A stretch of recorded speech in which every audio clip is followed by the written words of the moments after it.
হজের 10 দিনের ফজিলত আমাদের সবাইকে মনে করে দেওয়া লাগবে। ঠিক আছে, অনলাইন অফলাইনে সবাই প্রচার করবেন।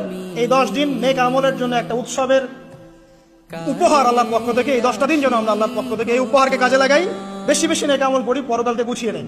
তারপর ইনশাআল্লাহ আল্লাহ পাক এরকম কিছু অকেশন সৃষ্টি করে দিয়েছে, এমন কিছু উৎসব আল্লাহ পাক সৃষ্টি করে দিয়েছেন যেখানে মানুষ আমল গুছিয়ে আবারও আল্লাহর পথে ফিরে আসতে পারে। আমার কথা কি বোঝা যাচ্ছে? ঠিক এরকমই একটা উৎসব হচ্ছে, একটা অকেশন হচ্ছে আমলের উৎসব, সেটা হলো এই জিলহজ মাসের প্রথম 10 দিন। এই জিলহজ মাসের প্রথম 10 দিন সম্পর্কে আল্লাহ পাক সূরা ফজরের মধ্যে শপথ করেছেন, ওয়াল ফাজরি, ফজরের কসম, ওয়া লায়ালিন আশর, এবং এই 10 রাতের কসম। এই 10 রাত বলতে এখানে জিলহজ মাসের এই 10 দিন এবং 10 রাতকে বোঝানো হয়। এর ফজিলত সম্পর্কে নবী সাল্লাল্লাহু আলাইহি ওয়াসাল্লাম একটা হাদিসে বলছেন, সহিহ বুখারী হাদিস, আনাস রাদিয়াল্লাহু আনহু ইবনে আব্বাস রাদিয়াল্লাহু আনহুমা থেকে বর্ণিত, নবী করিম সাল্লাল্লাহু আলাইহি ওয়াসাল্লাম বলেছেন যে মা মিন আইয়ামিন আমালু সালিহু ফীহিন্না আহাব্বু ইলাল্লাহ মিন হাযিহিল আইয়ামিল আশরা।